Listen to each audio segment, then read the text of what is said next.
Miguel, do you remember the day we went to Castellar de la Frontera? Yes, we hiked up to the castle.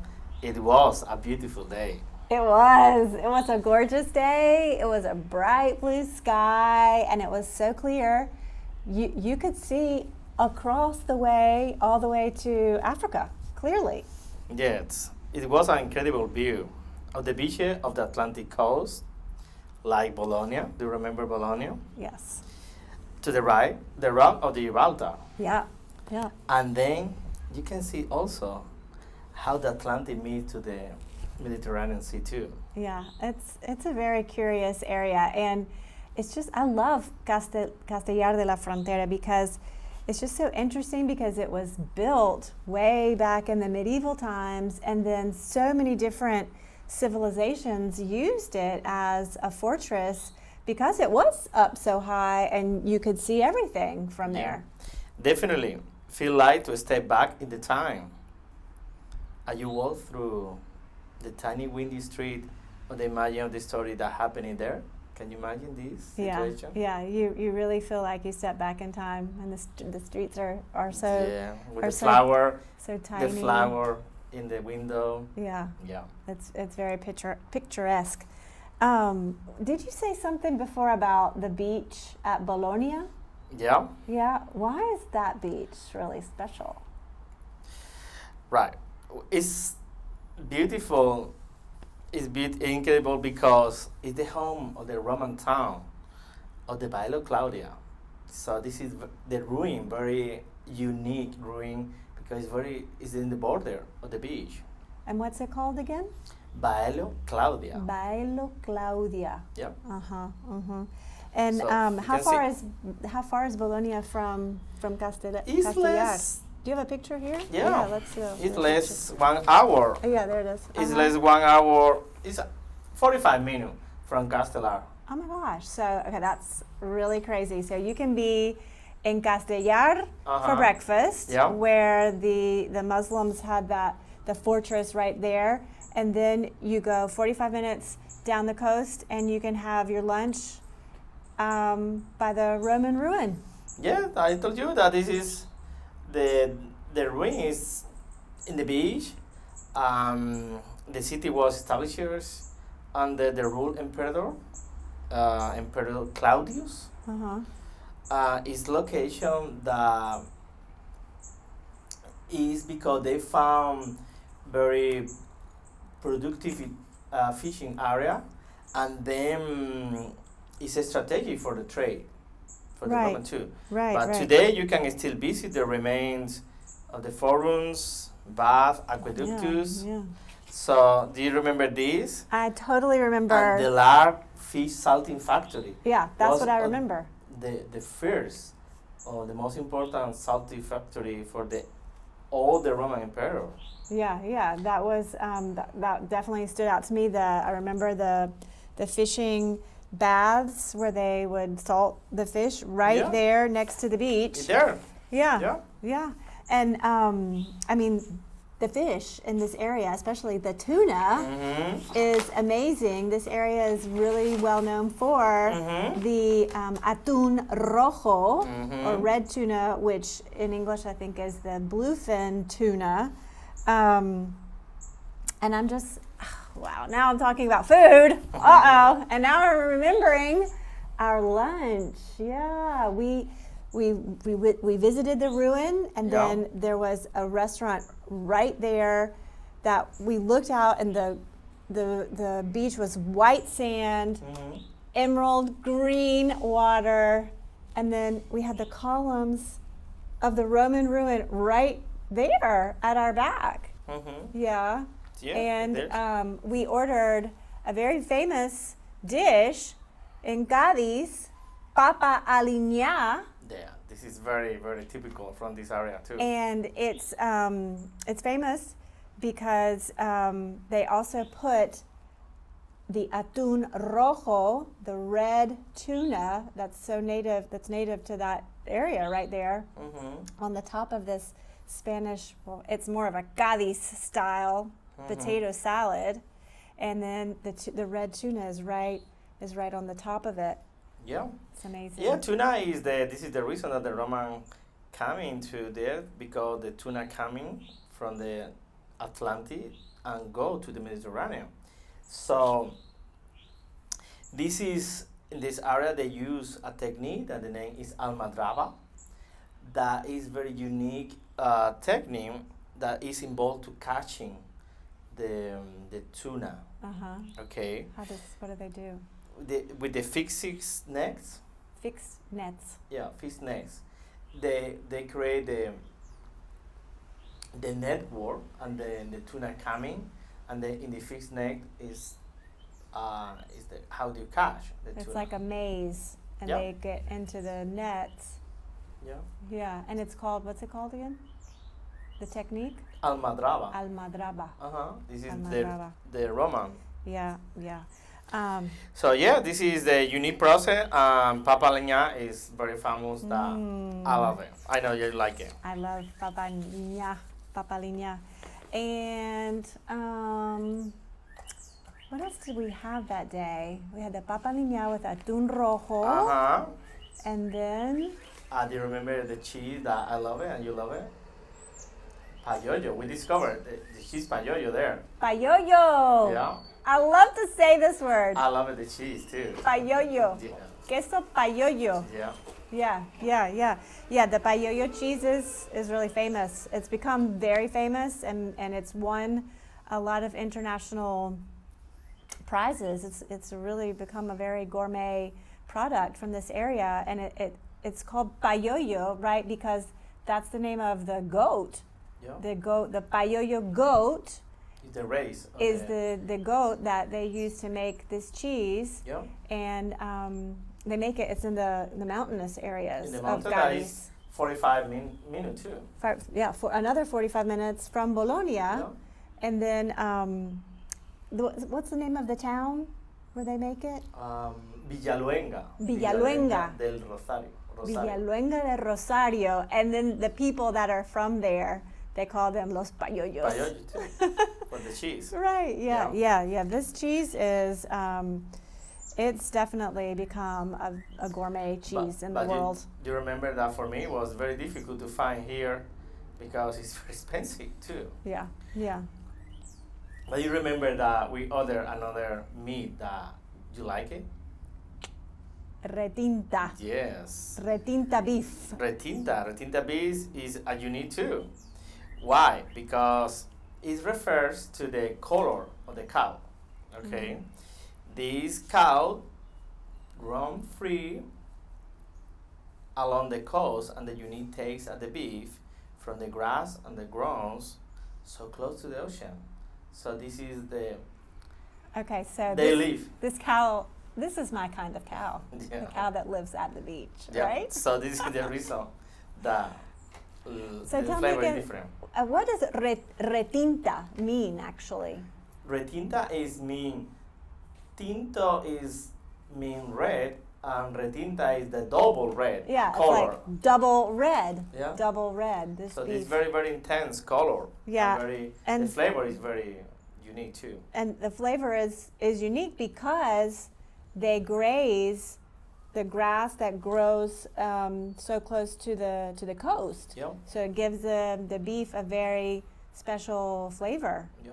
Yeah. I want to my salt. Right. Because salt is Right. close. Yeah. Right.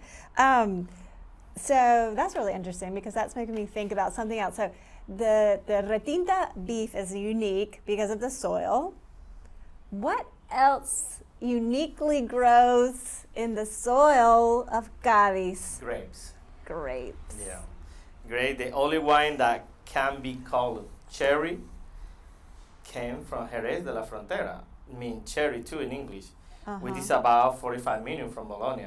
Yeah, Jerez de la Frontera. Yeah. And Cherry.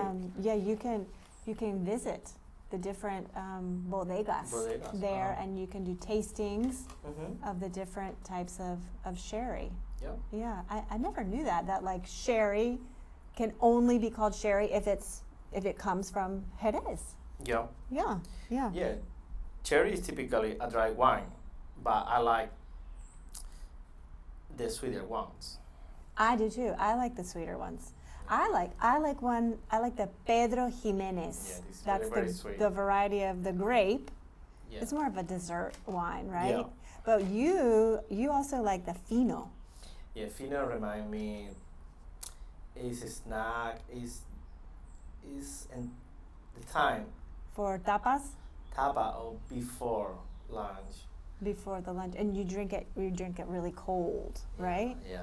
And it's good. Fino would be good with like seafood, Seafood, cheese. cheese, Papaliña. papaliña Yeah. with the atún. Yeah, Yeah. yeah. I also like. Oh no, you also like oloroso. Oloroso. Yeah, oloroso is when you need to drink slow and talk with people, eat tapa during 2, 3, 4 hours. It's good to drink oloroso because it's very It's more intense. yeah. Hmm. So this is the reason I like it. Okay, Yeah. interesting. So is Jerez de la Frontera the only place that makes wine in the area? No, you can find different place close to Jerez. One is Sanlúcar, but another that for me is very special is Chiclana de la Frontera too. Chiclana de la Frontera. Mhm. Okay, and but they can't call it sherry. Yes, because they produce wine, but it's not the influence area. So this is the reason that they produce good wine, but not with the brand cherries. Uh huh. Yeah, Right, but it's from yeah. Cadiz. Right. Yeah. And Chiclana is the coast. Yes. So the bodega is practically In at the yes. beach too. So this is the reason that produce good wine because the wind, the weather is close to the beach. Close to the beach. Yeah. Mhm. That's interesting.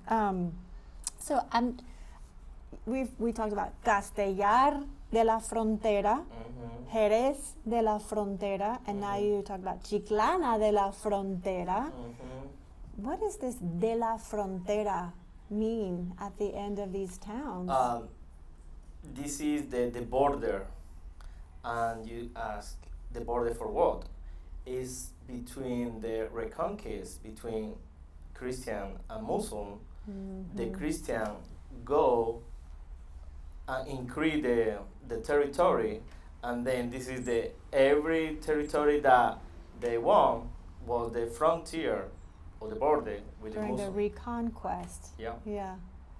Yeah, that's fascinating. There's so much history here Yeah. that has shaped the culture of Spain, even today, and just the interesting mix of these different cultures that lived together in this area for so many years. Yeah. Um, A lot culture, a lot civilization. yeah, We go there. come through here, come Yeah. through there, through Yeah. Cadiz. Yes, wow, yeah. Well, obviously, speaking of history, you can't go to Cadiz without Yeah. visiting the capital city Do you remember? of Cadiz. Do you remember? Do you have a picture here? Yeah, Cadiz? Yeah, there it is. Do you remember this ruin? These are the Phoenician. Phoenicians. Phoenician. Phoenicians. Phoenicia was the first civilization that arrived to Cadiz. So Yeah. The Phoenicians, they founded Cadiz. yeah, Yeah. I don't know, 1100 BC, way back. I don't know exactly, but it's considered one of the older city in the south of Europe. Cadiz. Yeah. Yeah, it is. Gadir. Yeah. Yeah, and you can visit this the remains of this Phoenician village. Yeah, is in some place in the Cadiz. Cadiz is a small city, and then you can walk and see different ruin in the city. Yeah. I think I remember it's like you go underground, right? It's like Yeah. underneath a building practically. Yeah, That's just so cool that it's so well preserved after all this time. yes, it's totally underground and very cool. You know, when Spain came to some memory. The people that visit or want to visit Spain, thinking about or ask more me about Madrid or Barcelona. This is a place that people want to know more. But I think Cadiz is definitely the corner that the people need to know more if they want to understand what happened in the story of Spain. Yeah, Cadiz is like a hidden gem of Spain. Yeah. It's a unique area that they need to know. But you're from Sevilla. Uh-huh. So why do you like Cadiz so much? I like for different reasons, but for me, I spend every summer for 12 of all my childhood. So I spend this time with my grandmother. I walk for the beach, so remind me my childhood. Our kids were born there.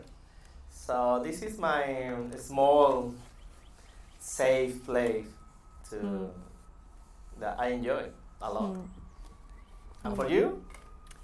Well, yes. I mean, Cadiz was our home for 14 years, and our children were born there. But I wasn't born there, so for me, what I love about this area, I think, has to do with the actual history of Cadiz itself, because, like I said before, it's a place that it has received over time so many different cultures and different civilizations and different peoples, and I think that they're used to that. And so they welcome you, and from the first day that I went there, I felt like I was from there, and I think that that's what really makes it feel like a special place, like you said, in the world. And so I think that Cadiz is ready and ready to welcome others from. Yeah, this is Cadiz is waiting for you. Cadiz is waiting for your visit.